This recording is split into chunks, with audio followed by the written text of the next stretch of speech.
సాంబారెలా ఉందత్తయ్యా? బాగుంది గాని కొంచెం సాల్ట్ పడుంటే అద్దిరిపోయేదే. అంతేలే. ఆ. ఇంట్లో నేనేం చేసినా నచ్చదు. ఛీ! అది కాదే, నేనేమన్నానిప్పుడు? బాగుందనే కదన్నాను. అసలు నీకు నవ్వెందుకొస్తుంది? వాళ్ళ ప్రాబ్లం ఏంటో నాకు తెలుసు కాబట్టి. ఏంటో ఆ ప్రాబ్లం? రేపు అర్జెంటుగా వాళ్ళని హాస్పిటల్కి తీసుకెళ్ళు. వాళ్ళకేదో తిక్కపుట్టరుస్తుంటే దానికి హాస్పిటల్ అంటావేంటమ్మా? నేను కూడా తిక్కతిక్కగా నీ మీద అరిచేదాన్ని గుర్తుందా నీకు? అప్పుడు మీ నాన్న నన్ను హాస్పిటల్కి తీసుకెళ్లారు, అందుకే నాకు తగ్గింది. సరిగ్గా చెప్పమ్మా.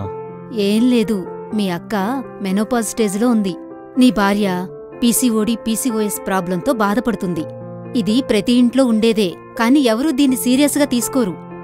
హార్మోనల్ ఇంబ్యాలెన్స్ వల్ల కోపాలు, మూడ్ స్వింగ్స్ వస్తాయి. సరైన టైంకి ట్రీట్మెంట్ తీసుకోపోతే ఒక్కోసారి మొగుడు పెళ్ళాలు విడిపోయే పరిస్థితొస్తుంది. అవునా?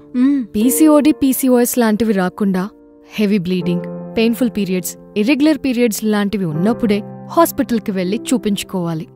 ఒక అమ్మాయి మెచ్యూర్ అయిన దగ్గర్నుంచి మెనోపాజ్ వరకు అక్కినేని హాస్పిటల్స్ ఎప్పుడూ మీకు తోడుగా ఉంటుంది.